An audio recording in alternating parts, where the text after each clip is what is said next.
Welcome friends और Mukesh Kumar online study channel. तो चलिए शुरू करते हैं दैनिक जागरण से जुड़े इंपॉर्टेंट न्यूज एनालिसिस। मैंने सोचा कि इंपॉर्टेंट न्यूज एनालिसिस अगर हम लोग डिस्कस करेंगे तो हम लोगों को बहुत सारे एग्जाम्स में हेल्प मिलेगी। जिस तरह की एग्जाम्स में हमें मिलेगी वो हैं यूपीएससी, पीसीएस और एसएससी। और इससे हमारा जनरल नॉलेज और हमारी वोकेबलरी जो स्ट्रॉन्ग होगी ही, साथ में हमारा जो एटीट्यूड और इमोशनल इंटेलिजेंस है वो भी इंक्रीज होगा। तो इन चीज़ों को बढ़ाने के लिए हमें करंट अफेयर्स में जो डेली न्यूज एनालिसिस होता है वो करना पड़ेगा, और एडिटोरियल का एनालिसिस करने से हमारी बहुत सारी चीज़ें अच्छी होंगी। ठीक है, तो चलिए शुरू करते हैं। दैनिक जागरण में जो इम्पोर्टेंट और नॉन वाइस्ड और नॉन पॉलिटिकल इशू रहेगा उस पर हम लोग चर्चा करेंगे, उस पर हम डिस्कशन करेंगे। तो चलिए शुरू करते हैं। आज का जो एडिटोरियल है वो है स्वावलंबन से आगे की बात है आत्मनिर्भरता। तो जो भारत के में आत्मनिर्भर अभियान चलाया है उसके बारे में यह एडिटोरियल है। तो बहुत ही इम्पोर्टेंट एडिटोरियल है, आप इसको सुनते रहिएगा, आपको बहुत ही यूजफुल प्रूफ हो जाएगा। ठीक है, इस एडिटोरियल को लिखा है प्रोफेसर रजनीश कुमार शुक्ल, और उन्होंने लिखा है कि इस सोच से मुक्ति आवश्यक है कि हम जब तक विश्व बाजार में नहीं रहेंगे तब तक कुछ नहीं कर सकेंगे।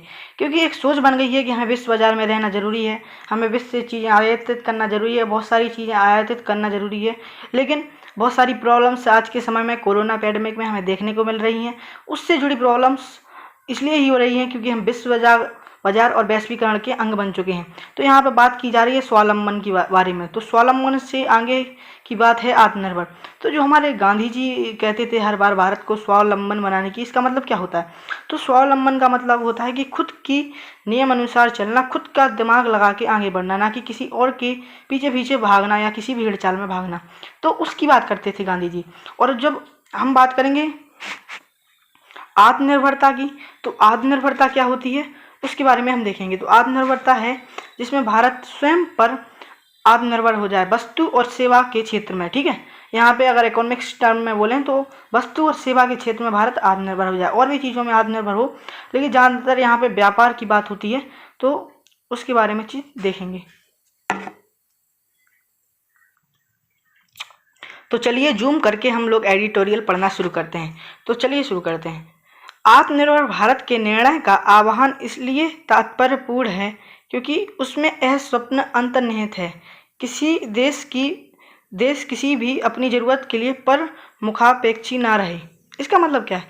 इसका मतलब है कि हमारा देश किसी का मुंह नहीं देखे अपनी ज़रूरत को पूरा करने के लिए, अपने ऊपर स्वयं निर्भर रहे। ठीक है, तो आत्मनिर्भर भारत का सपना हमारे जो बहुत सारे पूर्वज हैं वो 3 पीढ़ी से देख रहे हैं, और 3 पीढ़ियों से इसका सपना देखा जा रहा है। लेकिन 1990 में जो हमारे देश में उदारीकरण या लिबरलाइजेशन हुआ तो इसने इस टर्म को बहुत ही नीचा बना दिया, इसे प्रतिगामित बना दिया, इसे पिछड़ा शब्द बना दिया, और बताया गया कि आत्मनिर्भर के चक्कर में हमारे देश की ज़रूरत ही पूरी नहीं हो पा रही है। ठीक है, तो ये चीज़ है।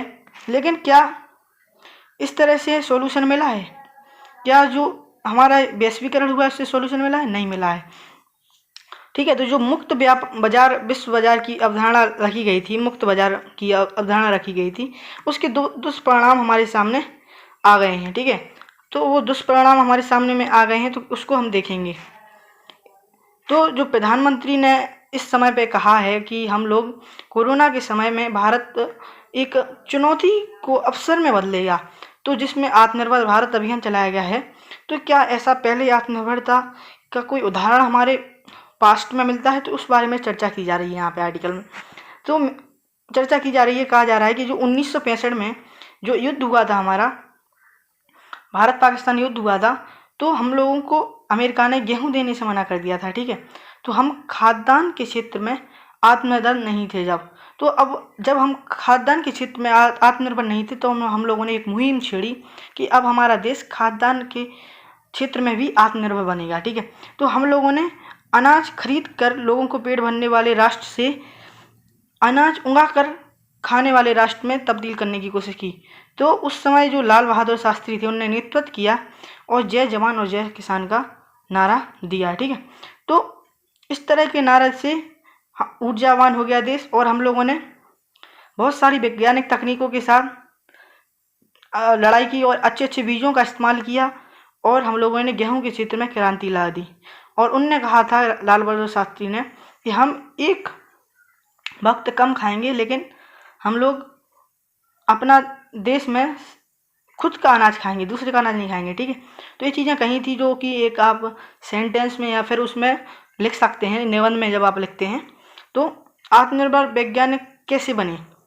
हम लोगों ने जो क्रायोजेनिक इंजन बनाया, इससे पहले क्या था दोस्तों कि जो एक हमारे देश में जो भी सैटेलाइट्स हमारे देश से भेजी जाती थी, हमारे पास सैटेलाइट्स तो होती थी, लेकिन सैटेलाइट से जो सैटेलाइट को भेजता है वाहक यंत्र, वो नहीं था।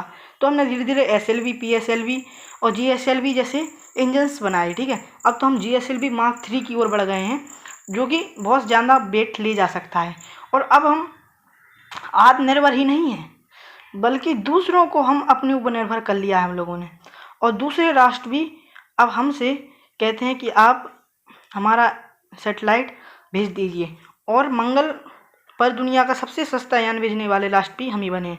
तो जब भारत ने जिम्मा लिया सुपर कंप्यूटर बनाने का, तो हम लोगों ने सुपर कंप्यूटर को चुनौती के रूप में स्वीकार किया और उसको भी बना डाला। तो इस तरह के जो एग्जाम्पल्स हैं हम लोगों को मोटिवेट करते हैं आत्मनिर्भर भारत बनने की ओर के लिए। तो सॉफ्टवेयर टेक्नोलॉजी हम लोगों ने जो बनाई, जब हमने कंप्यूटर के क्षेत्र में चुनौती स्वीकार की, तो जिससे सॉफ्टवेयर इंजीनियरिंग भारत में बहुत ही उम्दा क्षेत्र से बहुत ही हाई रेट से आगे बढ़ी। सॉफ्टवेयर इंजीनियरिंग से जब हमारा दबदबा बढ़ा, तो सिलिकॉन वैली यानी कि कैलिफोर्निया में भी हम लोगों का दबदबा बढ़ गया। ठीक है, तो नेक्स्ट देखते हैं और क्या कहना चाहता है राइटर। तो इस तरह से हम देखते हैं कि हमने दुनिया के सामने कभी हाथ नहीं फैलाया, हमने अपनी ज़रूरतों को स्वयं पूरा किया है। और जबकि बड़े बड़े राष्ट्रों ने अपना हाथ फैलाया, भारत ने अमेरिका, ब्राज़ील समेत कई देशों को हाइड्रोक्लोरोक्विन दवा दी, हाइड्रोक्सीक्लोरोक्विन दवा दी। तो और ये भी कहा कि हम सबको देंगे और अपने लिए भी रखेंगे। तो इस तरह से हम लोग आत्मनिर्भर का एक उदाहरण और पेश करते हैं।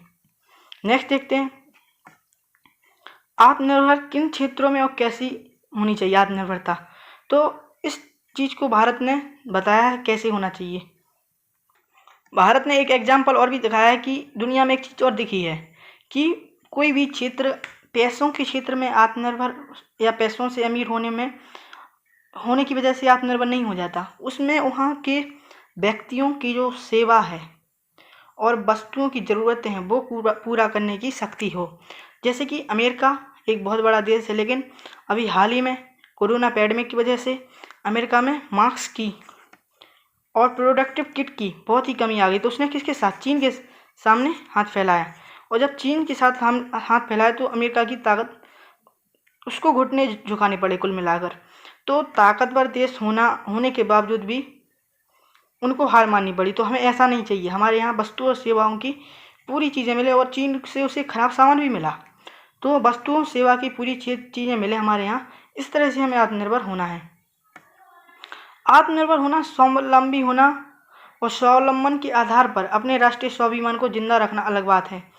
और दुनिया में बड़ी मजबूत अर्थव्यवस्थाओं वाले देश ने इन कठिनाइयों में दयनीय अवस्था को प्राप्त हुए हैं। ठीक है, तो क्या है कि आप अर्थव्यवस्था के क्षेत्र में पैसा जरूर अगर आपका ज़्यादा है, लेकिन अगर आपके देश में उन चीज़ों की ज़रूरतें हैं जिनकी वो आप पूरी नहीं कर पा रहे हैं, तो आप आत्मनिर्भर देश नहीं कहलाएंगे। और एक चीज़ और है, यहाँ पे एक उस तरह के आत्मनिर्भरता की बात हो रही है जिस तरह की आत्मनिर्भरता में हम आत्मनिर्भर तो हैं ही, साथ ही अपनी ज़रूरतों को पूरा करने के साथ जो दूसरों की ज़रूरतों को भी पूरा कर रहे हैं।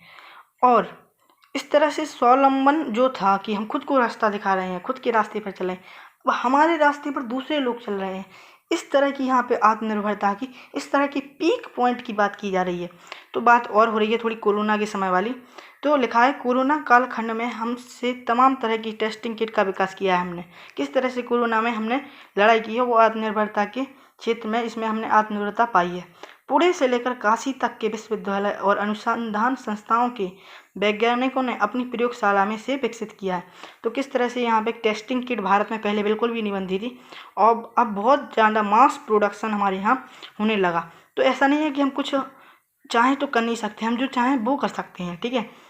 तो हम ज़रूरत भर के मास्क और प्रोडक्टिव किट बना रहे हैं और बहुत सारे भारत में इनोवेशन हुए।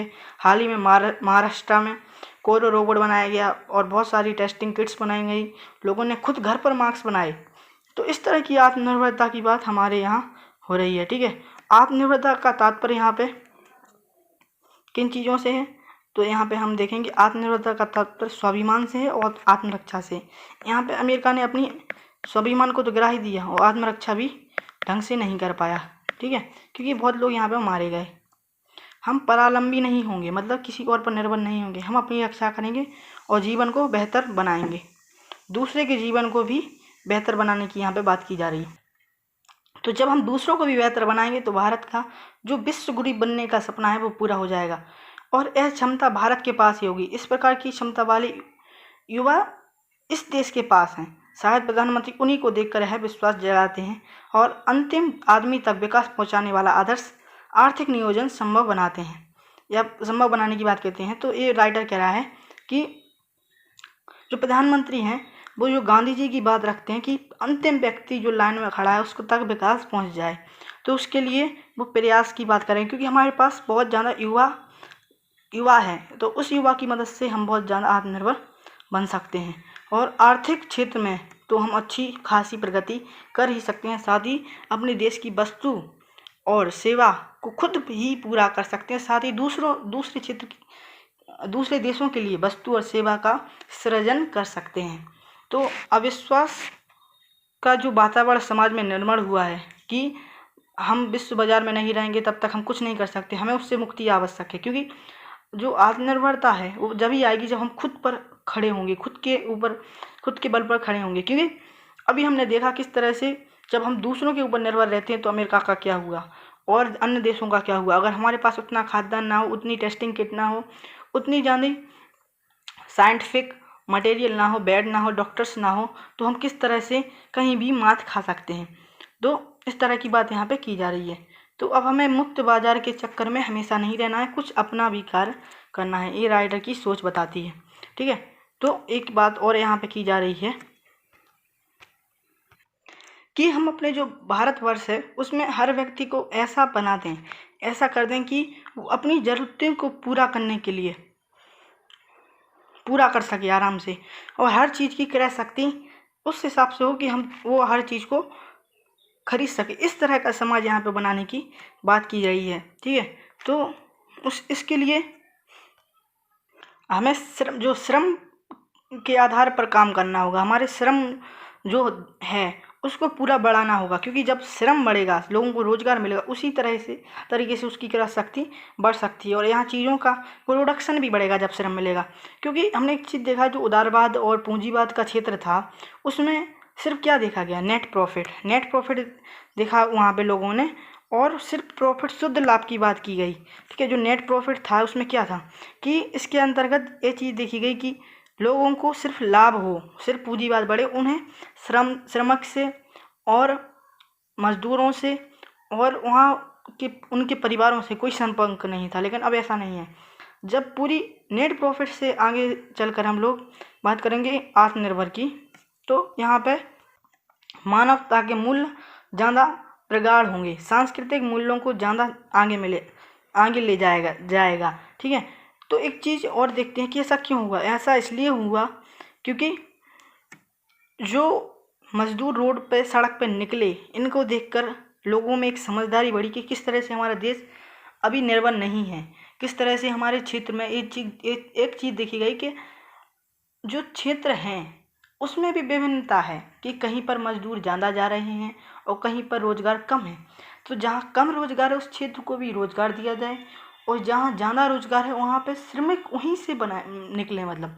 तो इस तरह से एक बैलेंस्ड अर्थ व्यवस्था की बात हो रही है और आत्मनिर्भरता की बात हो रही है। तो इस तरह से हम जब आत्मनिर्भरता को बढ़ाएंगे तो हम एक जो हमने निष्कर्ष में निकाला है कि एक सशक्त, सच्चा और योग्य भारत बना पाएंगे। यही तो हमारे पूर्वजों की और 3 पीढ़ियों की कामना रही है। तो अच्छा आर्टिकल लिखा है, यह आर्टिकल मतलब जिसने लिखा है वो लेखक हैं, दर्शन शास्त्री हैं एवं महात्मा गांधी अंतर्राष्ट्रीय हिंदी विश्वविद्यालय वारदा के कुलपति हैं। तो आई होप कि मुझे हमने जो डिस्कस किया उसमें आपको बहुत सारा इम्पोर्टेंट्स पॉइंट मिला होगा। अगर आपको जो मेरी मतलब आर्टिकल डिस्कशन अच्छा लगा हो तो उसको लाइक करें, शेयर करें और सब्सक्राइब करें। Thank you. आज के लिए इतना ही।